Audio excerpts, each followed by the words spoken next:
Hello every one, ഞാൻ റുഫൈദ.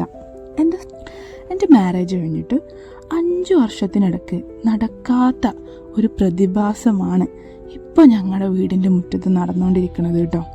എന്താണെന്നല്ലേ, നോക്കി നിങ്ങൾ, എത്രയും കാലത്തിനിടയ്ക്കില്ലാത്ത മാമ്പൂക്കൾ എന്ന് വെച്ചാൽ മാങ്ങ പൂത്തുണ്ടാവുന്ന പൂക്കൾ ആണല്ലോ. ഞാനിതിനിടയ്ക്ക് ഇത്രയും അധികം കണ്ടിട്ട് തന്നെയല്ല. കാണുമ്പോൾ വലിയ സന്തോഷമൊക്കെ തോന്നുമെങ്കിലും ആസ് എ ഫിസിക്സ് റിസർച്ചർ ഞാനിതിനെക്കുറിച്ച് വല്ലാതെ പഠിച്ചപ്പോഴാണ് അത്ഭുതപ്പെടുത്തുന്ന കുറേ കാര്യങ്ങൾ സ്ട്രൈക്ക് ചെയ്തത്. സാധാരണയായിട്ട് ഒരു ആരോഗ്യമുള്ള മാവിൽ ആദ്യം പുതിയ ഇലകളുണ്ടാവും, പിന്നെ പൂക്കളുണ്ടാവും, അതിന് ശേഷം കായായിട്ടും പിന്നെ അത് മാങ്ങയായിട്ടും മാറും.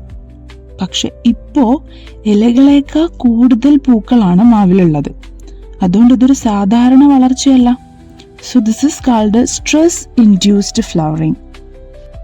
ഇതിങ്ങനെ തുടർന്നാൽ മാവിൻ്റെ ആരോഗ്യം കുറയും, വർഷം തോറും കായവും കുറയും, മരങ്ങളുടെ ആയുസ്സിനെ പോലും ഇത് ബാധിക്കുമെന്നാണ് പഠനങ്ങൾ പറയുന്നത്.